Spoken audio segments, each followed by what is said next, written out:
Hello YouTube, so today we're outside of the tripod and I'm going to show you guys how to set up a good studio. Now with vlogging becoming so popular, the word studio has changed over the couple of years. In the beginning, a studio was mainly a special place, a special location, a special building most of the time that you would usually go to record a music or a video or any other type of art. However, with vlogging, we know that today a studio can be in any corner of the house. So today we'll have three main topics. The first one is where will lighting go? The second one is about camera placement. Now this isn't like our last video where we talked about vlogging. This is talking about tripods and monopods and different positions. And our third will be your subject, where you will go and how you will be in frame. So let's start. If you're like me, then you don't need as much lighting as, let's say, with other locations in the house.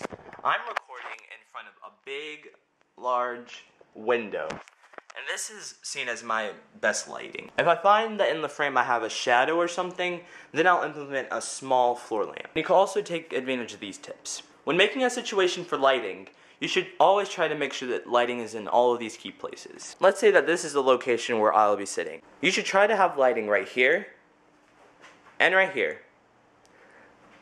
That's if there's a wall right here. If there's a wall right here, the lighting here and there will bounce off the wall and onto the subject. Again, that's one thing that I mentioned before, is to make sure that the lighting doesn't go straight into the camera. Most cameras are very sensitive to light and they will absorb all that light. After you have the bouncing light from the back, the lighting on the front will also shine on the subject and not on the camera. You can always take advantage of having floor lamps on either side of you that's facing onto you.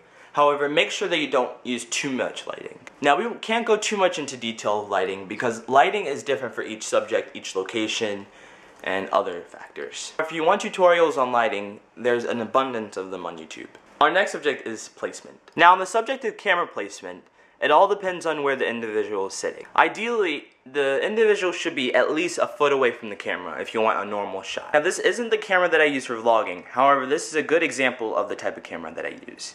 It has a lens, it has a pop-up flash, but it does not have any way of letting me see where I'm recording. This is why I take advantage of a nice mirror. A large mirror will allow me to know if I'm in frame. This will also allow me to know if the lighting is good and any other type of stuff. Ideally, you should have it on a tripod.